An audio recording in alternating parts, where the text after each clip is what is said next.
Welcome to 6 Steps to Growing a Winning Business Seminar. As Action Coach business coaches, we understand that successful business ownership requires continuous training, planning, tested marketing strategies, systems, and more. That's where we come in as your partner. Action Coach has nearly 1,000 franchises in over 50 countries, and over the past 21 years, we've perfected the system we are about to show you. In fact, we are so confident in our ability to get you results, we guarantee to pay for ourselves within only 17 weeks of working with us. This 1-hour seminar will show you a proven formula for how we will grow your business and help you create massive improvements to your business and your life. Your presenter today is the founder and chairman of Action Coach, Brad Sugars, the world's #1 business coach.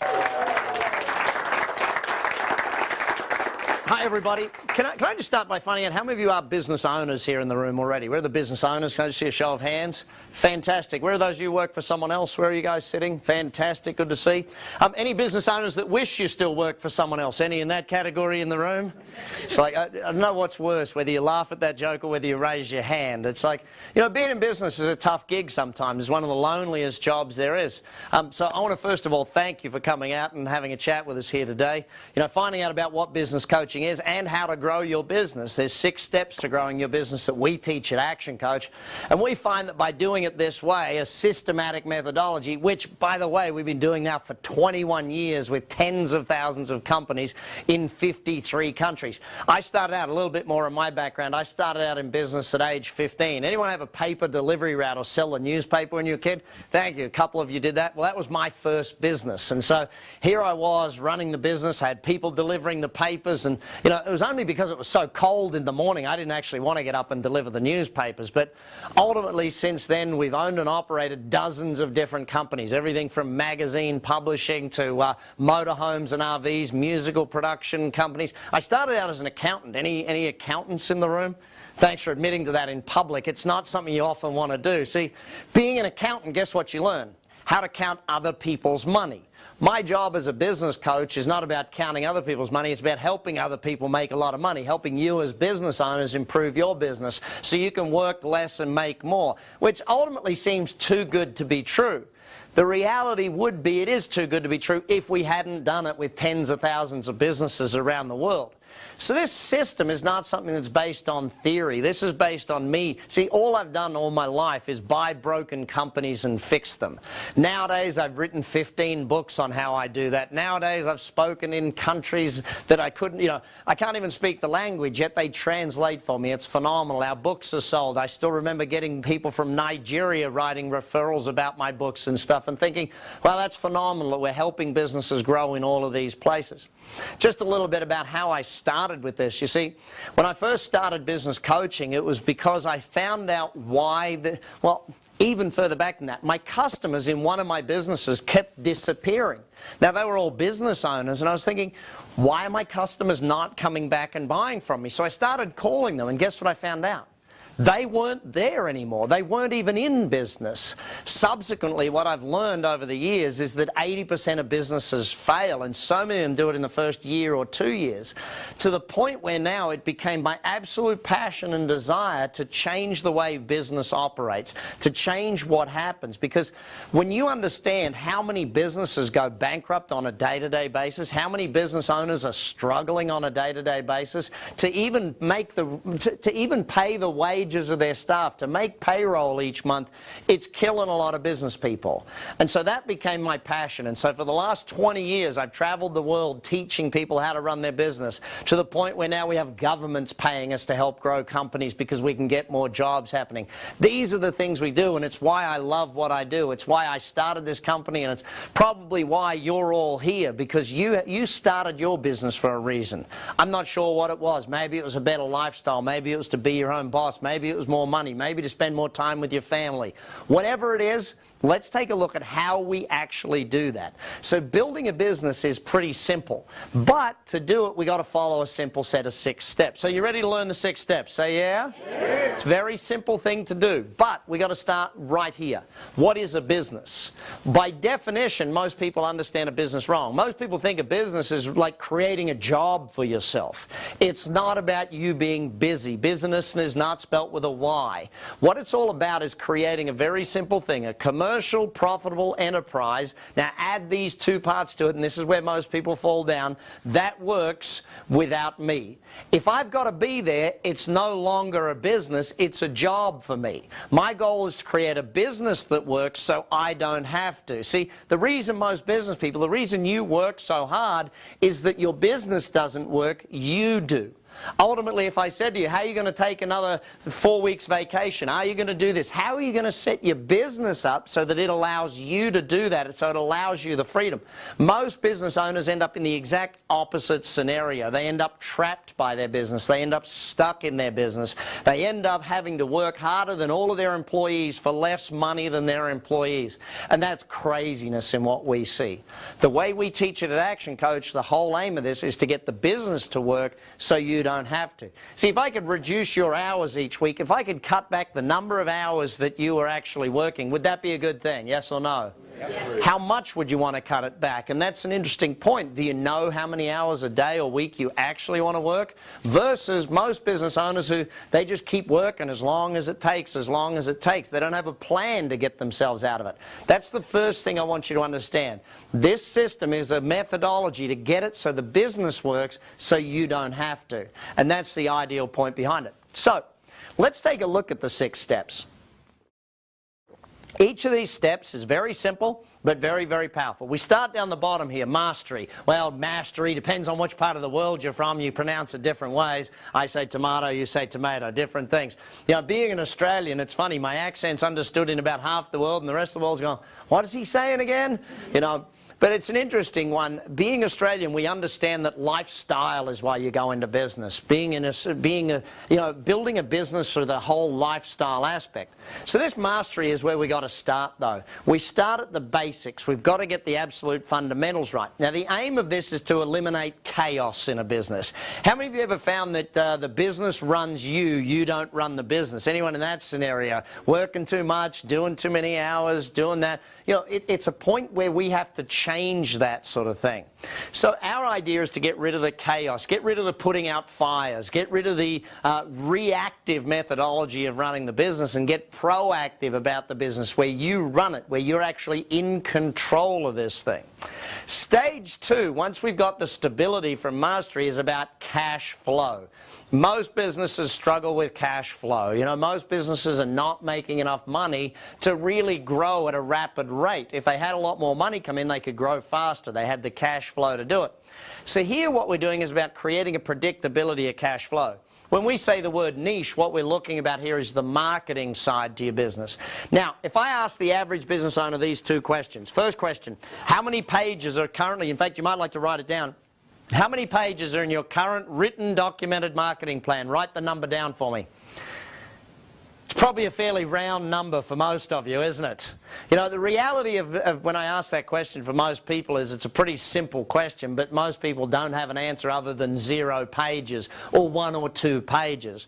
Why? Because they don't know how to write a marketing plan. They don't know how to do marketing. Now, here's the question. Do you want to put more money into marketing or less money into marketing? Which one? More.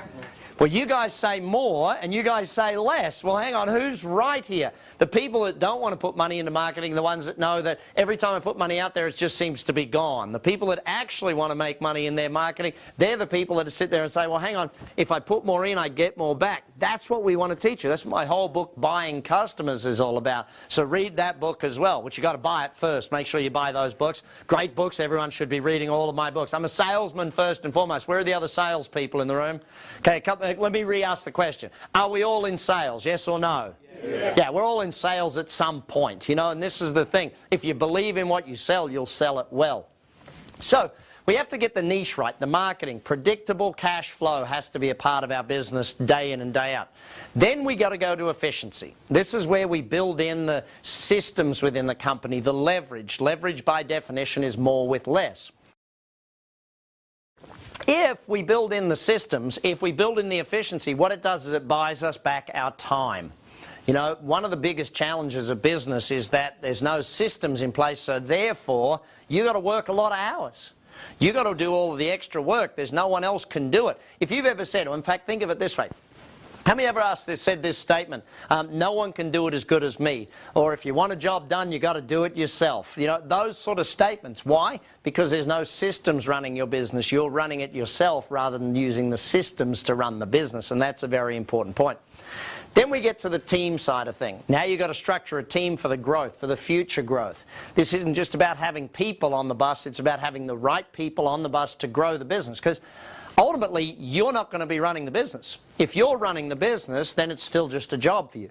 Ultimately, your goal is to get it so that the business works so you don't have to. So does that mean you're going to need better quality people, higher trained people, you know, excuse me, people with all of the skills to grow the business, not just to keep it running.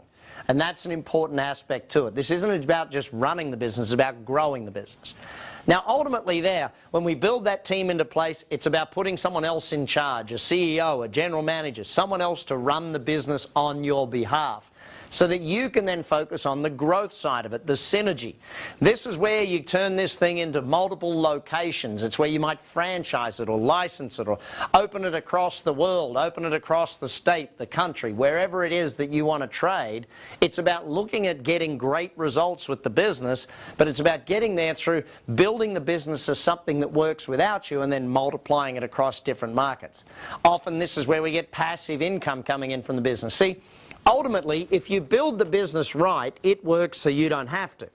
Ultimately, if you build the business to a point where it works so you don't have to, guess what? Now your income comes in whether you get out of bed or not. Imagine, like I know for me, one of my restaurants, I literally only visit the restaurant to eat or have a beer every now and again. That's it. You know, I don't go in there to run it, I don't go in there to see the management team, I don't go in to do the accounts, I don't do anything. I literally only visit. To the point where the other day I went in there with my family and my daughter came up to the front counter and the young lady on the front counter said, "Hi, have you got a reservation?" And my daughter looks at me, "Dad, shouldn't we tell her that you own the place?" I said, "No, kid, that means the business is running well if they don't know we own the place." You know, that's ultimately the point. Now you might want them to know you own the place just for fun, but ultimately, it's about getting a business to work so that you don't have to. So let's take a look in a little more detail about some of these areas.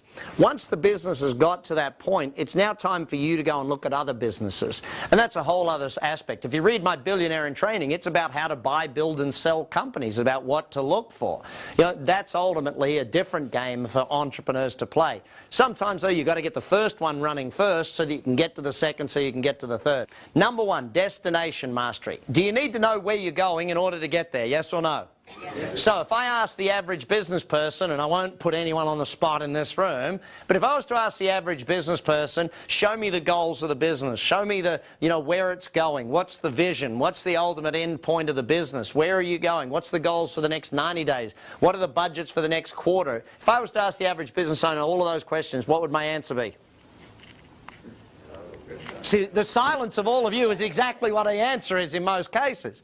Because most people don't have a destination written down. You know what most people have, you know, when they first started in business, they were very excited and it was like, let's go and do this and achieve that and do all these wonderful things.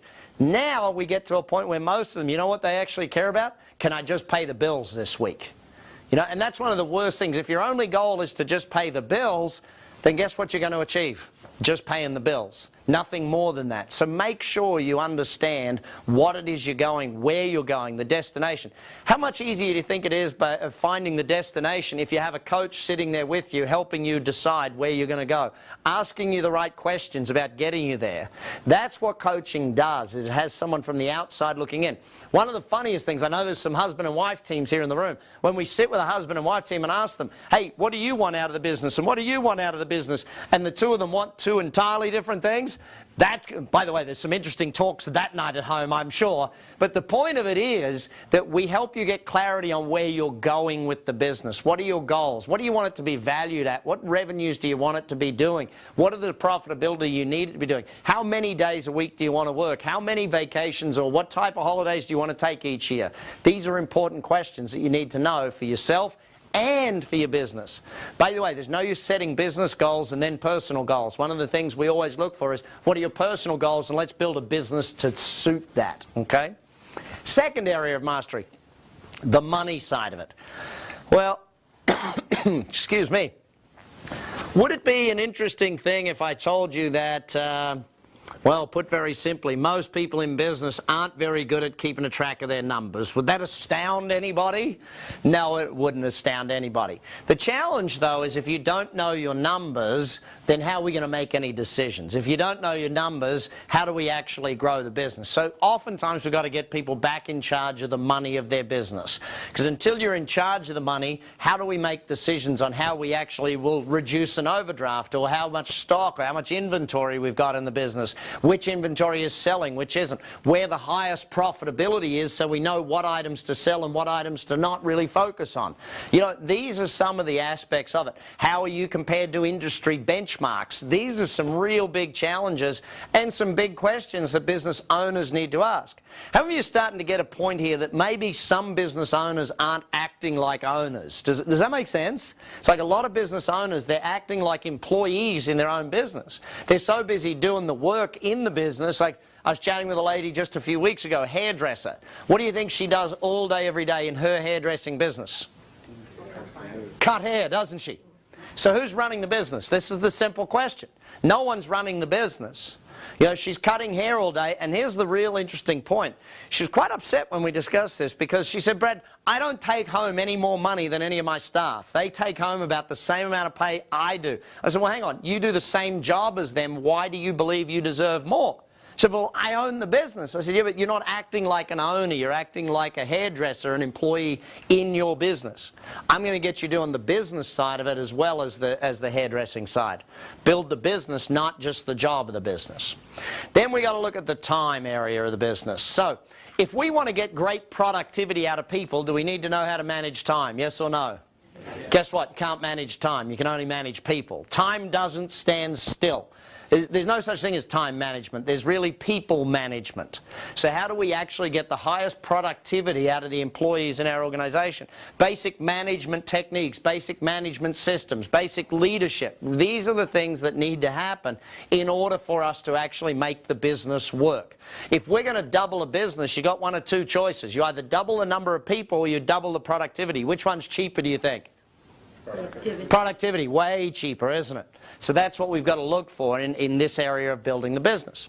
Then we've got to look at the delivery aspect. You know, are your customers getting their product or service on time? You know, regular delivery, is it happening well? Are they getting it with good customer service? The basics of doing it. Like, I was with a restaurant owner just a few weeks back, and he's sitting there telling me how his restaurant's struggling and all this sort of thing. And I said, well, hang on, let's just watch and see how well the people are delivering or getting their product or service. So we tried some of the food in his restaurant. You've all seen those TV shows where they fix restaurants. What's one of the biggest problems?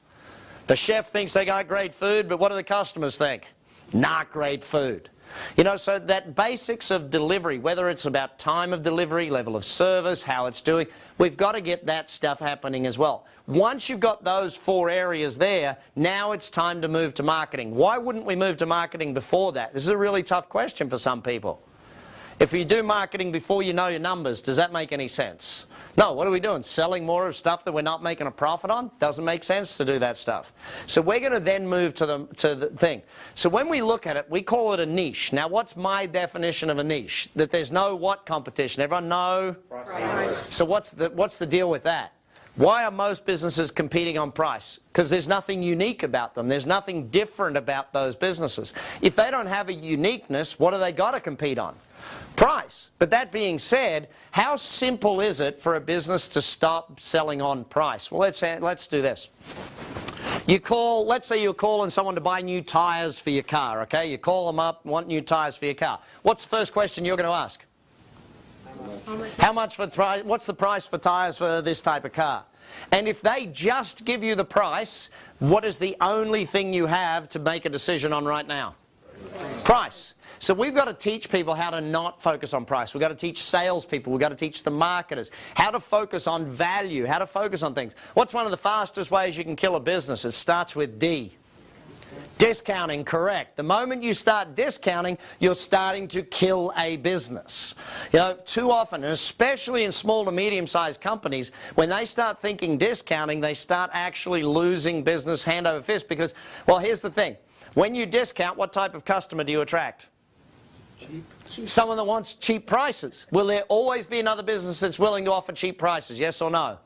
Always going to happen. So our aim in the niche segment is now, how do we define a great set of customers? What are we looking for? And of course, we don't just want them to come in once, we want them to come back again and again. So this is where we have to look at how do we actually do that. So when I go in and start talking about growing a company, there's 3 areas that most people focus on with me. They say, Brad, you know, we need more customers, Brad, we need more revenues, or Brad, we need more profitability. I'm going to show you a formula in a moment that shows you those 3 things are actually not important in a business.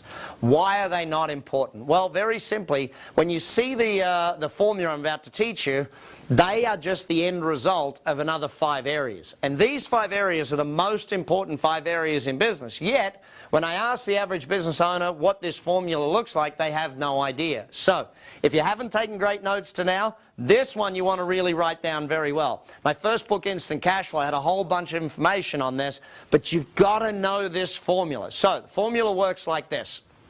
Number of leads. Leads is like prospects, potential customers. They could call your business, you could call them, they could come over the internet, they could walk into your store, however it is you communicate with customers. So number of prospects or leads. We then multiply that by your conversion rate. That is the percentage of those that could have bought to the percentage of those that actually do. So if 10 people called your business today and only 2 of them made a purchase, your conversion rate's 2 out of 10 or 20%. Now, if you don't know those numbers, how do you improve them? Any sports fans in the room? How many stats do they keep in sport? All of the stats. Why do they want to know their numbers? How come? So they can get better. If you don't know your numbers, it's very hard to get better. So I ask you, how many of you in this room know how many leads came into your business last week? Like how many actual people called you, walked in, whatever they do in your business? Who knows that number and knows it accurately? Okay, see, that's the problem. That we don't know the number, how are we going to improve it? Now, my coaches, I've taught all of my coaches 87 different lead generation strategies.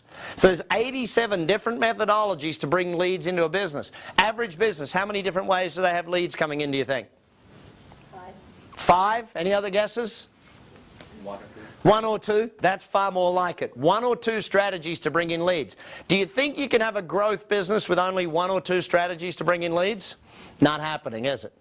And again, this comes back to my marketing question. Why aren't people putting more money into marketing? Because usually their marketing's done badly, therefore they put money into a radio advertisement, it ran 10,000, whatever number of times, and they said radio doesn't work. And it's not that radio doesn't work, it's that that advertisement run on that station at that time with that offer, that headline, and that voiceover didn't work. A lot of variables to look at in this thing. So then conversion rate. We have 83 different strategies to improve the conversion rate of a business. And we're going to get to how to do some of these in a moment. But the point behind it is this. What you've got to look for in each and every one of these is, do you know the numbers and do you have a plan to improve them? You know, because when we start with you, one of the first things we're going to do is find out what are these numbers. And then we're going to say, okay, we're going to look at how much we have to improve them to hit your goals. Then we've got a plan. You see, you sit down and start thinking about it. If you know your numbers are here and they've got to get there, we can design a plan to actually make that happen for your business. So then we've got to look at number of transactions. Now, this is about repeat business, how often a customer buys from you over and over again. Now, some customers will come in once, you'll never ever see them again. Other customers will come in 10, 20 times a year. But this is about the average number of times the average customer comes in per year to buy from you. Now, again, we've got to get them coming back more often. Then we've got the average dollar sale.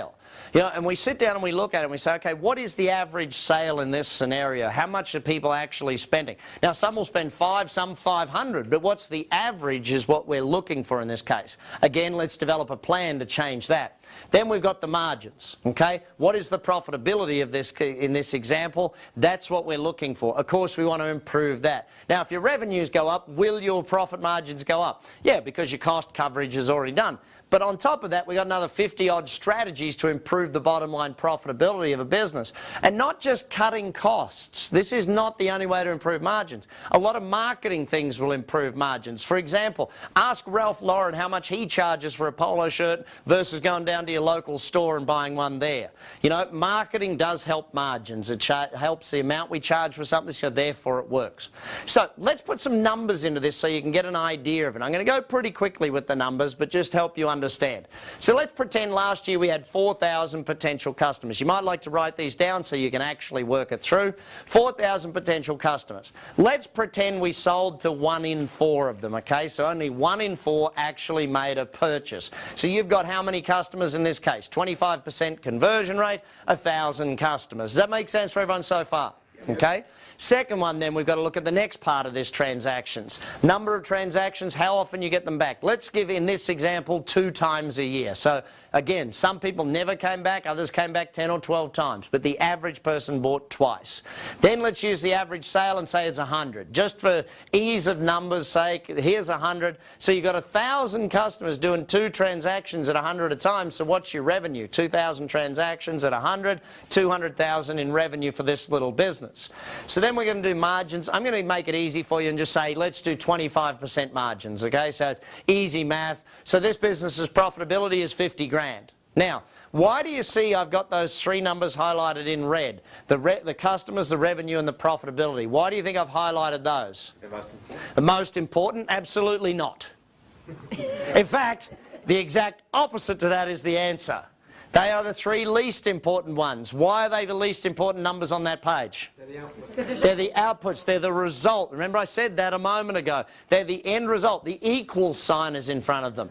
So the 5 numbers we actually need to know, the 5 numbers we actually want to work on are leads, conversion, transactions, average sale, and profit margins, okay? So these are the things that we've got to look at in a business. Now, at Action Coach, we have an advantage over most people because we have like 80 here, 70 odd strategies there, 60 odd strategies there, and another 50 odd strategies there. So all up 280 odd strategies to improve the bottom line to work with business. How many of those strategies most business owners know? Very few. Why? They're hairdressers. They're cutting hair all day. You know, they're not focused on this stuff. This is where we've got to get you to focus. But it takes the mastery area first, getting the basics done right. Then we move to the niche to take care of the cash flow. Just let's look at each of these areas if we could do a 10% increase in them. Now, most of the time we can grow your business a lot faster than you can grow it. Why do we have to go slower with our marketing than what you can do? 2 reasons. Number 1, cash. Does it take money to grow a business fast, yes or no? How many have had that problem where you've grown too fast and you started to run out of cash and you're like, hang on, we've got to slow down a bit because we can't put enough stock, or we can't hire enough people, or we can't open a new office, or you couldn't afford to grow at that speed. What's the second reason we have to grow a little slower for most companies? Think about it. Money and ability to deliver. See, the ability to deliver is another thing. If you get too many customers too fast, could that put you out of business just as fast? Yes or no? Your service levels go down, your reputation goes down, things don't happen the way they should, it ends up being a problem. So sometimes we can grow a little faster. Most of the time we've got to go a bit slower in the beginning so that we can get you up to speed, and then we can grow real fast. So in this example, I'm only going to do 10% in each area. So let's imagine we worked on 4 or 5 different strategies over 12 months. We tested them, we learned what works, we've measured them, we got results, we knew what was happening, and we could increase your lead flow by 10%. Now, by the way, for most of you, increasing your lead flow by 10% is as simple as actually measuring where they're coming from right now. One client of mine, this guy spent a lot of money on marketing. He was about 80 grand a month. We started measuring where his leads were actually coming from. We found that only 30,000 of his 80,000 was bringing him in leads. The other 50 grand was bringing no new customers for his business. How fast do you think he stopped spending that 50 grand every month and put it where the 30 grand was, and what happened to his business? 2.5 times the number of leads because he put the money where it was supposed to go, not where it wasn't performing. Measuring your numbers is real important. We've got to know them. But just doing that won't work for everyone. For the rest of you, that's why we have another 70 odd strategies for you to actually get to work on to build the business. So in this case, 4,000 becomes what, gang? Call it out for me. 4,400. Not a big increase, but it's very powerful. Let's work our way through. Then we've got to work your conversion rate. Again, just measuring it alone. How many of you know your conversion rate now? Like down to the decimal point, you know that if 20 people call, we sell this many. Who knows that number in their business? One or two of you, fantastic. The rest of you, you got a lot of room for growth if you don't know it, because whatever you guess it is, it's about half that, okay? Most of the time, in fact, I work with one guy, a big electrical company, a big electrician, lots of vans out on the road with guys doing electrical work in all of these different places. Here's this guy, he says to me, Brad, we're great at sales. We sell 70 or 80% of people that call. I said, fantastic. 2 weeks later, we'd measured it for 2 weeks. 2 weeks later, I came back to visit and I sat down with him and said, how's the conversion rate? And he was very upset. I think, in fact, he was ready to fire all of his staff at that point in time because he was spending a lot of money on advertising and bringing leads into the business, but they were only converting 17%. Now you think about that, that means more than 4 out of 5 leads are just burned. When they call up, they don't convert them into a sale. We've got to measure it. But then again, we've got another 80-odd strategies to improve the conversion rate. So if we took a year, do you think we could get 10% better in your conversion rate? Yes or no? Yes. Yeah, especially if we measured it and knew what was happening and did all those things. So in this case, 10% more than 25 is what, everybody? 4,400. So, sorry, hang on. This one here, the 25%, not 35, it's 10% better. I don't want 10% more, just 10% better. I should have worded that properly. So in this case, we go to 27.5. So I've already done the math for you. That gives you 1,210 customers, 1,210 customers in this case. Then we're going to work on your repeat business. Now, simplest one of all of repeat business. How many of you, raise your hand if you've done this. Did every customer you've done business with in the last month even, just the last month, get sent a note that said, hey, thanks for buying from us. We really appreciate you buying. Who's done that? Okay, again, room for improvement here, gang. Lots of room for growth. My challenge with each and every one of you is that all of these things have got to happen if you want the business to grow. Give you a simple example. One company sent me a beautiful thank you card. It was a restaurant. I ended up becoming their best customer because my waiter sent me a handwritten note saying, hey, thanks for buying from us. We really appreciate it. Love to see you back again soon. If you need another booking, please call me, your waiter, Phil. He became known to me as Lucky Phil because that guy got good tips. But the point of it is, what are you doing to get your past customers back? How many of your past customers have ever said to you, hey, I didn't know you sold that, or I didn't know you could do that? Lots of them. Why? Because they don't know what else to buy from you. In fact, how many of you at least have a database, a list of all of your past customers, their names and addresses and emails? There must be a bunch of you with that. Okay, great. Keep your hand up if you still write to them at least every 90 days and ask them to come back and buy more often. Keep your hand up if you do that. Okay, so most of you are not doing that. You've just spent all that money getting that new customer, getting them to come to you. Doesn't it make sense to know their name and address and get them to come back more often? So even if all we did was 10% better. By the way, I was in, where was it? Ireland. In the north of Ireland, this guy raised his hand. He said, Brad, can't possibly get more repeat business out of my customers. And I said, why is that? And he said, because I'm in the funeral business. It's like, okay, buddy, yeah, you got me, you got me. But actually, I got him back because I said to him, hang on a sec, who's the customer, the dead person or the family? He said, well, the family. I said, good. Any of them ever going to die? He says, yes, it's good. Keep in touch with them. You know, actually, I had a realtor argue with me. I was just up in Milwaukee, and this realtor said to me, well, Brad, hang on a second. If I write back to my customers, it's not worth it. They only buy a new house every 3 to 7 years. I said, well, hang on, let's do the math. I'm suggesting you write back to them every 90 days. That's 4 times a year. What's it cost to send a letter? You know, $1, £1, €1, wherever you are in the world, it's going to cost you like $1. So here we are, $4 a year, 7 years, $28. Is that a pretty good investment to get a customer back? Yeah, and this is the challenge I have with a lot of business people. They spend all the money trying to get new customers and forget, what about keeping the past ones coming back? So number of transactions, in this case we go from 2 to just 2.2, 10% better. Then we're going to work your average dollar sale. This one's pretty easy. If you just measure this one, it will go up. Or you do the McDonald's lesson. What does McDonald's ask you? You go and order a burger and they say, would you like fries with that? You know, they ask you if you want the fries, and 3 out of 10 people say yes to that question. I was working with a group of lawyers, and lawyers are real funny, teaching them sales. And here I am teaching sales to lawyers, and I'm like, well, what's your would you like fries with that question? And they're like, I don't know, I'm not sure, da, da, da. And in the end, I said to them, listen, why wouldn't you just ask it? Well, actually, let's do a test. Raise your hand in this room right now if you either don't have a will or the will you have needs updating. Raise your hand if you're in that category. What do we got? 50, 60% of the room. So I said to this group of lawyers, why wouldn't you just ask everyone, by the way, does your will need updating? One guy takes me seriously. His firm made millions of dollars that year by asking that silly little insidious question. You know, you've got to understand though, these are strategies that work if you work them. The problem for most businesses is the business owner is so busy doing this and doing that and putting out fires and taking care of things that we don't get across the line of doing this stuff. So even if, in fact, one of the biggest strategies or the simplest strategies to improve your average dollar sale, guess what it is? Raise your prices. You know, most business owners, in fact, who's the most scared person in any business to raise their prices?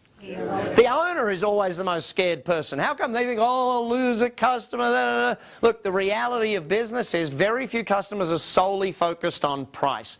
Most customers are focused on value. So we've got to look at that sort of thing. How can you add value to them rather than discount, rather than try and be the cheapest? How can you actually get good quality customers that'll buy long term? So in this case, we're going to work on your average sale. If any of those ones don't work, we've still got another 60-odd strategies to improve the average dollar sale in your business. So if over 12 months we work on this, do you think 10% increase is pretty reasonable, yes or no? Yeah. Yeah. So we got 10% increase there. So of course what we've done is increase the revenues by 10%, haven't we? Yep. Haven't we? Yes. Thank you. No. Tricked you. It's actually not 10%. It's 10% times 10% times 10% times 10%. That gives us a $292,820 in revenues in this business. That's a 46% increase in the revenue because of the multiplying factor in this example. See, and then we got to, and where are my accountants again? If we had a 46% increase in revenue, has profits gone up? Yes, they have. But let's pretend we had to use some of the other 50 strategies to improve the profit margin in this business, and that takes us just 10% better again, 27.5. Now we got a take home of $80,525.50. That's 61% improvement in the bottom line of the business. Actually, how many of you would like a 61% improvement in your bottom line in the next 12 months? Say yeah? Yeah. In fact, how many of you would like to have a bottom line in the next 12 months? Anyone in that category? You know, it's one of these things, gang, that when we sit down and look at it, if we're so busy cutting hair or whatever your business does, we don't work on this stuff. And by not working on it, we have the problems. Now, what if your business could do 15% in each area? Or up to 20%, or 10 in some areas, 15 or 20 in other areas? What would be the improvement in your business over the next 12 months? So can you understand how coaching pays for itself? See, at ActionCOACH, we're one of the only coaching companies in the world that A, we do business in 53 countries around the world, but B, not only that, we guarantee what we do, because we pay for ourselves by using these strategies. So that's what happens in your business when we do this stuff. Now, once we've got the niche worked out, then we've got to get to the systems, the leverage aspect of the business. Remember our definition of a business, a commercial, profitable enterprise. That's what the marketing does. Now when we get into this side, it's a commercial, profitable enterprise that works, okay? This is where the systems come into the business. We've actually now got to systemize. Why do we want to do systems, by the way, after marketing? Because systems cost money. If you don't have good marketing in place, you're not making enough money to pay for the systems to be developed. And also, you don't have enough volume to really need the systems in place in most cases. So, let's take a little look at systems. When we sit down and take a look at it, most of the time with systems, what we're thinking about is a very simple premise. System stands for, I'll get you all to read it out for me, everyone. Save yourself time, energy, and money. Save yourself time, energy, money. I fell in love with writing systems in a business back when I had a photocopy shops, and I thought, hang on, I'm working too hard. And I started writing systems, started documenting how things could be done. And not in any complex way. It's not like I was doing ISO 9000 or anything. I was just writing down how things should be done. I was taking pictures of how things should look, doing videos of how things should be done, audio taping how things should be said. And hey presto, I started developing systems. And what I really learned is that if you've got systems for things, A, does it take you less time to train someone when it's written down how to do it? Yes or no? Yes. Yeah. B, I stopped having to say things like, if you want the job done right, do it yourself. Because other people could do the job right, because guess what? They had a system to do it. It wasn't as complex as that. Now, I wrote a book called Instant Systems. It's one of the 15 books that you'll be able to read through us with ActionCOACH.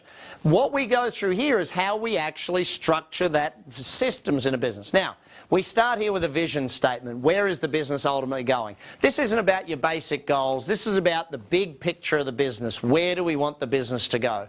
Then we write a mission statement, and that really designs how do we actually get there. You know, the vision is the big thing in the future, but the mission tells us this is the road we're going to take to get to the vision. Third thing we want to put on is a culture statement. Now, you can call these a company's core values, the core beliefs, you can call it a culture, whatever it is. But we actually want to write down the rules of the game in our business. We actually want to write down what is our business rules? How do we want to play this game called business? Now, why do we want to do that? Because if we're going to put systems in, we're going to hire great people, we need to have a great system for them to operate within. If you're stuck for what that should look like, jump on our website, actioncoach.com, take a look at our 14 points of culture. You'll start to get an idea as to what we're talking about here. Then we need to set goals, and SMART goals, of course, specific, measurable, achievable, results-oriented with a time frame.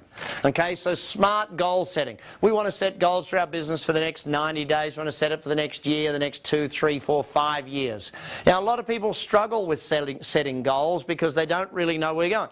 First of all, though, we start with setting goals at the smallest end. We start with doing it on a daily, weekly, monthly and quarterly basis. Then we can stretch to annual goals. Then we can stretch. Too often I see people say, well, you know, you've got to set a 5-year goal and then you can work backwards. Well, a lot of businesses struggle to set a 5-year goal because, hey, that's a long way off in the future. I really don't know where I'm going to be next week. How the heck do you expect me to know where I'm going to be in 5 years' time? So then we go through and we say, all right, now we're going to develop an organisation chart. What should the org chart look like? When you're going to finish this business, when this business is going to be achieving its vision, what is the organisation going to look like? What sort of positions are you going to have in the company? Where is the company going to be? And how's it going to look? Developing an organisation chart is a lot easier said than done. A lot of people sit down to try and do it and they work out, well, how many people should I have there? Should I have someone in marketing? Should I have, how many salespeople should I have ultimately? So sometimes that takes a bit of coaching to help get through that one. Then we've got to have contracts for each position. Now, by the way, I see you're all looking so excited about writing these positional contracts, aren't you? It's not as hard as what you think it is. In fact, it actually gets quite easy once you know what you're doing with this stuff. Developing positional contracts, does that allow your employees to do a better job, yes or no? If they know what they're supposed to be doing, how they're supposed to be doing it, and how they're going to be measured and remunerated, the clearer they know their job, the easier it is to do their job and the higher their performance levels are, and obviously the higher your profitability is. Then we go to key performance indicators. Every position, every department, every part of the company needs to have some sort of a measurement to say, this is how we know when you're doing a good job. This is how we know when you're performing at a high level. We've got to measure those things. Then the how-to part of the system. Notice we haven't got to the how-tos until point 9 in this. This is why most companies, when they go to put systems in place, they fail. Because they haven't done the groundwork to get the systems to work. What's the use of writing a system if someone doesn't know it's their job to do that part of the system? What's the use of having a how-to manual on something if someone doesn't realise where it fits within the organisation chart? You know, these are some of the important aspects of writing systems that come first, so ultimately we can get to those how-to systems. And then finally we develop management systems. You know, a lot of the time when people want to leave their business, the reason they can't leave is there's no other management in place. If we develop great management systems, great reporting systems, great meetings, great ways of managing our people, ultimately we get a phenomenal job happening through those systems. So finally then we want to get to the team side of it. So remember back to our definition of a business. Business is a commercial, profitable enterprise that works, guess what? Without you. Without me, okay, in my case. So when we sit down and we start thinking about getting this business to work without us, that means it's got to work with other people. So what quality of team do you want to build? High quality team. So to do that, do we need to learn recruiting, yes or no?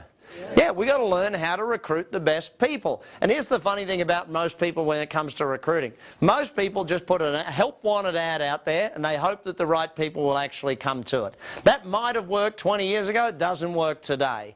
Hiring and recruiting the greatest people is about understanding. See, back to my sports people again in the room. How much time, energy and effort do sporting teams put into actually recruiting the best people? How much? Massive amounts. Why? By the way, are they looking for people that are cut from the team already? Are they looking for people without a job? No, they're only looking for what? People that already have jobs. See, the best employees come from other companies. The best employees already have jobs. So you've got to learn how to recruit, not just how to write a help wanted ad. It's a very big part of building a great team. But you've also got to learn management. You've also got to learn leadership. See, again, the learning work is the hardest work of business ownership.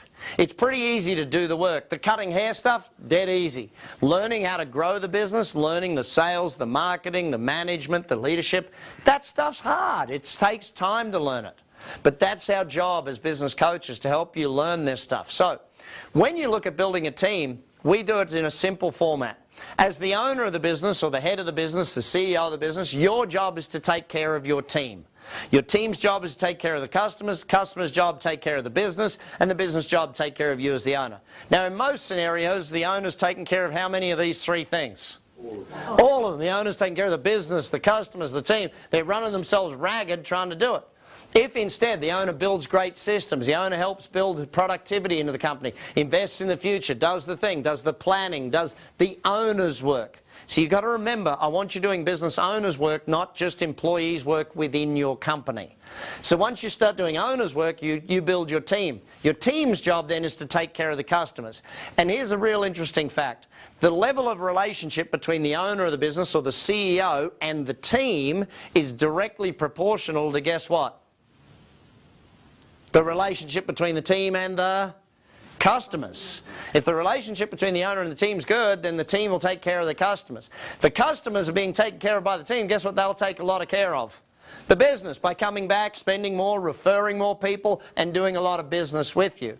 So we've got to get it to that point. Ultimately, then, that takes care of the owner.